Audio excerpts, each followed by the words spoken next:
속도는 성령님이 하나님이 결정하세요. 중요한 건 속도가 아니라 뭐다? 방향이다. 그래서 우리의 믿음도 마찬가지예요. 우리의 믿음은 얼만큼 빨리 성장하느냐가 중요하지 않아요. 어떻게 성장하느냐가 더 중요하지. 어디로 성장하느냐가 중요하죠.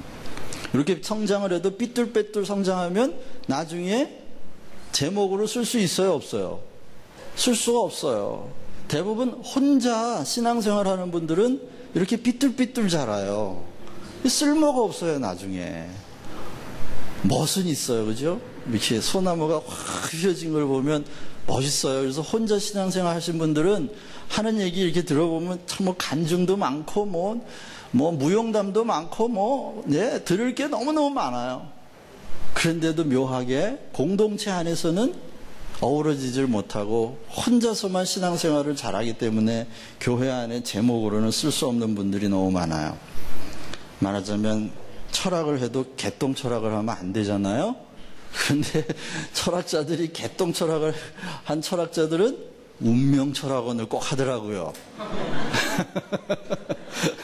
그래서 점쟁이가 되더라고요. 그래서 나름대로 철학을 하면 안 되는 거예요. 그래서 신앙생활도 마찬가지예요. 신앙생활도 혼자서 도통하는 분들이 있어요. 어디에 성경책 들고 어디로 가요? 꼭 산으로 가. 혼자서 성경 100번 읽고 다 읽었다 그러고 도통했다 그러고 내려와가지고 꼭 이상한 기도원 차리고 거기서 운명철학원 하는 사람하고 비슷한 일을 한단 말이죠. 그러니까 성경은 산에 들고 가서 혼자 보는 책입니까? 아니면 공동체에서 성도들과 같이 보는 책입니까? 같이 보는 책이에요. 그래서 하나의 계시를 깨달은 사람이 옆에 있는 사람에게 그 계시를 나누어 주고, 이런 방식으로 계시를 부르는 방식으로 교회 안에서 하나님과 성령이 충만해지는 거예요. 여러분 성경책 들고 기도원 가지 마세요. 예? 대답을 안 하시네.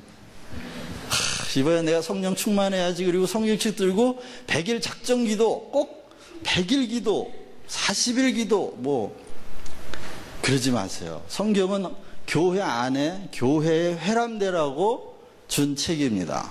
교회에 돌아가면서 읽으라고 준 책이지, 이게 개인적으로 혼자 들고 산에 가서 읽는 책이 아니에요. 산에 가서는 소설책, 시, 이런 거는 혼자서 읽으셔도 괜찮아요. 성경은 꼭 그룹으로 같이 읽고, 내가 받은 계시와 내가 깨달은 것과 상대방이 깨달은 것이 어떤지 일치하는지 성령의 인도하심을 따라 같이 읽어야 되는 겁니다. 속도가 아니라 방향이다. 그런데 그 방향이 뭐냐? 온전케 하는 겁니다. 온전케라는 말은 perfect, 그러니까 완전해진다는 걸 말하는데, 이게 에베소서 4장에 나오는 말이죠. 에베소서 4장에 보면 성령께서 각 은사를 주시는데 선지자와 사도요, 교사요, 목사요, 복음전도자로, 그런데 이것은 다 뭐를? 성도를 온전케 하려 함이라. 자, 성령께서 그러면 교회 안에 충만해 계시는데 성령이 인도해 가시는 방향이 어디라고요? 온전케 하시는 것이 방향이다. 온전케 하시는 것, 그것은 온전하다는 말은 완전하다는 뜻인데, 완전한 것은 세상에 모든 완전한 것은 다 역설적으로 일치된 것이다. 예를 들면 남자와 여자는 완전히 다르죠. 그런데 남자와 여자가 하나로, 그 역설적인 것이 하나로 연합했을 때 일 속에 둘이 들어가는 건데, 그게 남녀의 연합같이 생명을 낳죠. 그렇죠? 이 생명의 양면도 말씀드렸잖아요. 하나님의 공의, 하나님의 사랑, 그것이 생명의 양면인데, 생명의 양면이 공의와 사랑이 역설적으로 모순하고 대립돼 보이는 것 같지만, 이것이 대립과 모순이 아니라 하나로 연합해 있기 때문에 그것이 생명이고, 그 생명만 온전히 완전한 것이고 신비로운 것이라, 그 생명 자체만 은폐된 실체다. 그러니까 하나님이, 예수님이 그러셨어요. 내가 생명이다 그러셨어요. 내가 생명이다. 그러면 생명이 저절로 된 게 아니라 생명의 원천이 있겠죠. 생명의 원천이 누구예요? 하나님 아버지가 생명의 원천인데, 생명의 원천이신 그분은 안 나타나요. 숨어 계셔요. 구약에도 보면 하나님이 말씀하실 때 어디서 말씀하시죠? 흑암 속에서 말씀하세요. 흑암에서 말씀하신다는 말은 자기를 감추고 계시다는 거예요. 은폐해 계시다는 거예요. 왜 그럴까요? 그거 신비해서 그래요. 신비에 쌓여 있어요. 기독교는 신비주의는 거부하지만 기독교 자체가 신비예요. 우리가 믿음으로 구원받는다는 것도 믿음으로 구원받는다, 이게 너무 구체적인 센텐스이기 때문에 하나도 신비롭지 않은 것 같지만 아니요. 믿음 자체도 신비예요. 믿음이. 믿음도 신비, 구원도 신비, 생명도 신비, 다 감추어져 있는 거예요.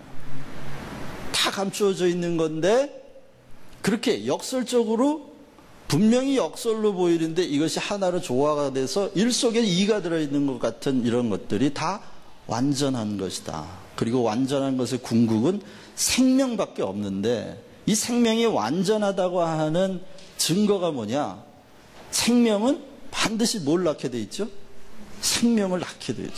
왜? 그게 완전한 것이기 때문에 자기하고 똑같은 게 나오는 거예요. 한번 따라 하시죠. 완전하지 않은 건 다 가짜다. 완전한 것만 진짜예요. 제가 그 지폐 얘기 말씀드렸죠? 지폐? 위조 지폐가 99% 똑같으면 진짜 가짜라 그랬잖아요. 그게 진짜 가짜라니까? 왜? 99%는 같은데 100% 같지 않기 때문에 진짜 가짜라고요. 다시 말해 그것처럼 완전하지 않은 건 다 가짜예요. 완전하다는 말은 영원하다는 뜻이에요. 완전한 것만 영원해. 그럼 영원하지 않은 건 다 가짜다. 영원하지 않은 것으로 내 삶을 채우려고 한다면 나는 순전히 가짜로 내 삶을 다 채우니까 결국 나는 가짜 인생이 되는 거예요. 여러분 정말 참 사람으로 참된 인생을 살기 원한다면 진짜로 채워야지. 완전한 것으로 채워야지. 그렇죠? 완전한 건 뭐밖에 없다고요? 생명밖에 없다니까요. 그것도 영원한 생명. 영원한 생명밖에 없는데 우리 기독교에서 말하는 구원, 그것은 바로 이 영원한 생명에 관한 이야기들이라는 겁니다. 자, 이게 서론이 너무 길어지면 오늘 또 9시 넘어가니까 9시 넘어가니까 막 몸을 비트는 분들이 많이 있더라고요. 오늘은 9시 전에 끝낼게요. 네.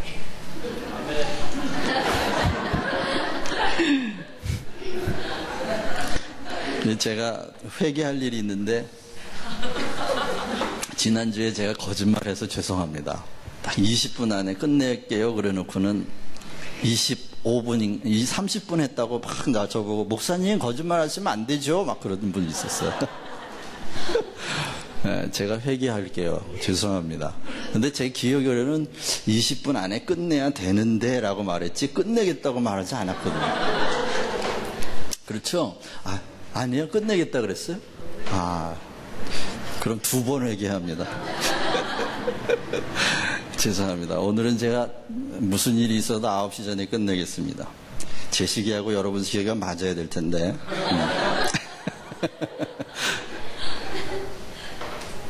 자, 그 온전케 한다는 말의 의미는 개인적인 하나님의 형상이 우리에게 완성된다. 그것만 완전하거든요. 전체적인 하나님의 형상의 완성이 있고 개인적인 하나님의 완성이 있다고 지금 말씀드렸잖아요. 개인적인 하나님의 완성은 삶의 완성인데 그걸 성하다 이렇게 말해요. 전체적인 하나님의 형상의 완성은 모든 성도들이 다 연합해가지고 온전하게 성화가 됐을 때 전체로서의 하나님의 형상이 완성되는데 그때 그게 바로 존재의 완성이고 그것은 부활로만 이루어지는 겁니다. 그러니까 부활, 그것은 생명의 궁극적인 모습이고 생명의 완성을 의미해요. 그 생명이 완성해 와야 존재가 완성되는 거죠.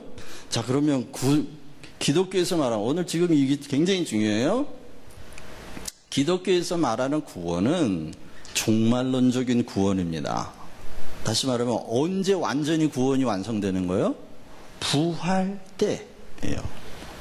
그러면 부활은 언제 와요? 부활이 오면 종말이 온 거예요. 그렇기 때문에 기독교의 구원은 종말론적인 구원이에요. 삶의 완성이나 존재의 완성은 다 종말론적인 종말 때에 완성이 되게 돼 있어요. 우리의 성화 언제가 완성되죠? 우리가 죽으면 완성되나요? 천만에요. 죽어도 그 성화가 완성이 안 돼. 우리는 왜요? 만약에 죽는 순간에 성화가 된다 그러면 그건 불공평하죠. 그렇죠? 예. 교회 이제 막 나가지도 않고 죽기 전에 복음 들은 사람 그 죽는 순간에 성화가 다 된다고 말할 수 있나요? 말할 수 없죠. 성화도 존재적인 완성도, 다시 말하면 우리의 삶의 완성, 존재적인 완성도 다 언제 된다? 종말론적으로 부활 때 완성이 된다. 그렇기 때문에 우리의 구원은 이미 받았으나 받아야 되는 구원이에요. 이해가 가세요? 그래서 바울이 너희가 이미 그 은혜로 말미암아 구원을 얻었나니 라고 과거로 말하지만 두렵고 떨리는 마음으로 너희의 구원을 이루라 라고 말하죠. 다시 말하면 우리는 이런 역설, 분명히 말씀드렸어요. 역설이 하나로 완성된다. 어떻게 해요? 이미 받았으나 아직 못 받은 거야. 아직 못 받았으나 이미 받았다고 하는 이 역설이 더 이상 모순이 아닌 거예요. 이해가 가세요? 이미 받은 사람은 언젠가 받을 거예요. 그렇죠? 왜? 언약이니까. 약속이니까.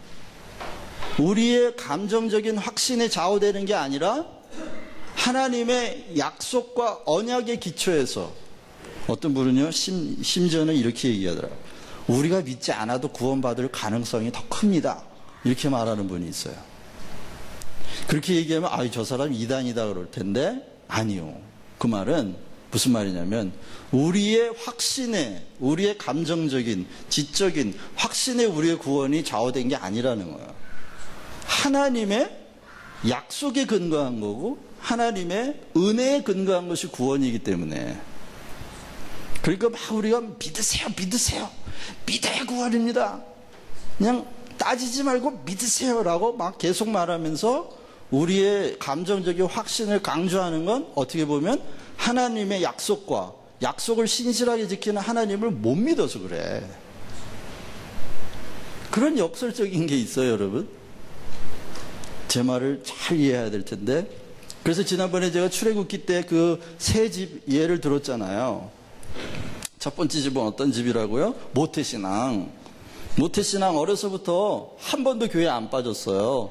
교회 집회란 집회는 다 다니고 새벽기도 다 다니고 그러면서 뭐라 그랬어요? 내가 구원 받으면 누가 구원을 받겠어? 내가 하나님을 알고 하나님이 나를 알지. 그런데 그 집에 하나님의 구원의 징표를 뭐라 그랬어요? 내가 피를 보고 넘어간다 그랬거든요. 피를 보고 넘어간다. 그런데 이 모태신앙이 너무 믿음이 좋아가지고 내가 하나님을 알고 하나님이 나를 아는데 어떻게 짐승의 피가 그걸 나를 구원하겠어? 믿음이 구원하지 하고 자기 믿음의 확신을 믿었어요. 자기가 확실히 믿는다는 걸 믿었어. 그럼 이 집에 구원이 있어요, 없어요? 없다니까. 왜? 하나님의 약속은 뭐에 있어? 피에 있다고요. 피를 보고 넘어간다고 그러셨다고요. 그러니까 사람들이 자기가 믿고 있다는 걸 믿으면서 기뻐하고 즐거워하는 사람들이 얼마나 많은지 몰라. 하나님의 약속하고 상관없어.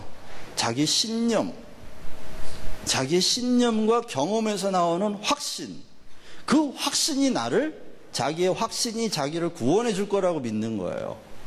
여러분, 구원의 확신을 가진 사람들이 성경에 나와요. 바리새인들.